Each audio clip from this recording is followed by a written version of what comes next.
Before leaving the White House for Florida yesterday, President Trump stunned critics by encouraging another nation to look into the Bidens. It came while he was answering a reporter's question about what he hoped the Ukrainian president would do about the Bidens after the phone call. Take a listen.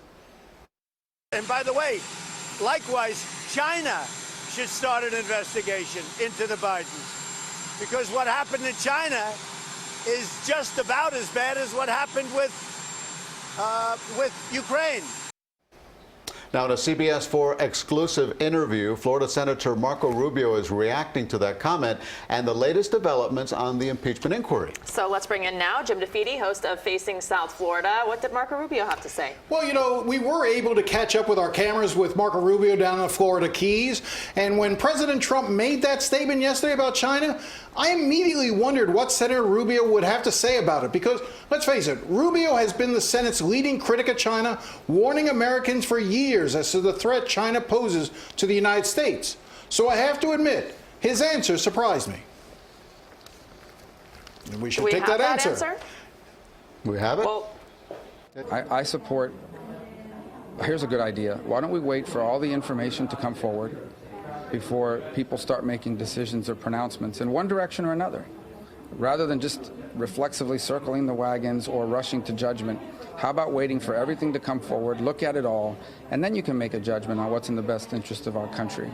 I think that's not just a fair way to handle these things. I think it's the right way to handle these things, and that's what I intend to do. okay, so that wasn't the right That's sound. the wrong sound. But why don't you tell me what he did say? What was his answer? All right, so maybe somebody can tell me if we've got the Rubio sound as it relates to China, because he was asked two questions specifically about China, and what he basically was saying, if we don't have that sound, then what he was basically saying was that essentially he... We do have it now. Oh, I'm go, sorry to excellent. interrupt So you, but... you don't let him... Do you think it's okay for President Trump to ask China to launch an investigation of Joe Biden and Hunter Biden? I don't know if that's a real request or him just needling the press, knowing that you guys were going to get outraged by it. He's pretty good at getting everybody fired up, and he's been doing that for a while, and the media responded right on task.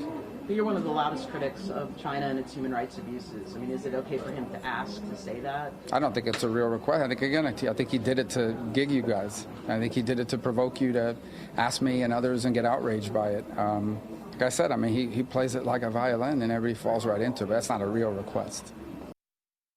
Not a real request. And that's what I meant when I said that it surprised me a little, because his reaction is to essentially say it's not a real request, there's nothing to see here, just move along, he's just playing the media. But we have to sort of face facts here. You know, he did this with Ukraine, asking them on the phone. He's doing it again with China. He came out today and doubled down and continued to say that he has the right to ask foreign governments to investigate individuals if he thinks it's necessary, including his political opponents. He says it's for corruption. Others seem to say that it has more to do with politics. And so that's the conundrum that he's in. The answer that we had initially was to the question of his general sentiments about impeachment, and I get that. Want to let all the facts come in, but that's what the inquiry is about.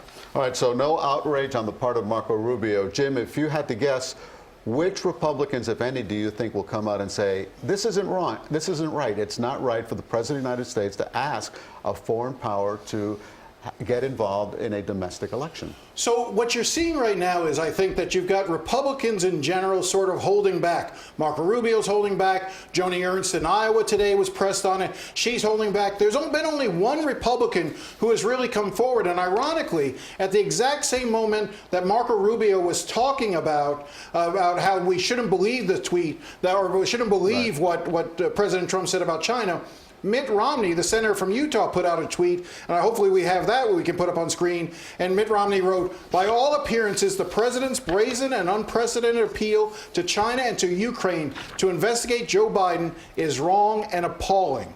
So you can sort of see two very different things. Mitt Romney is moving a lot closer on the impeachment question. Marco Rubio, other Republicans are still holding back.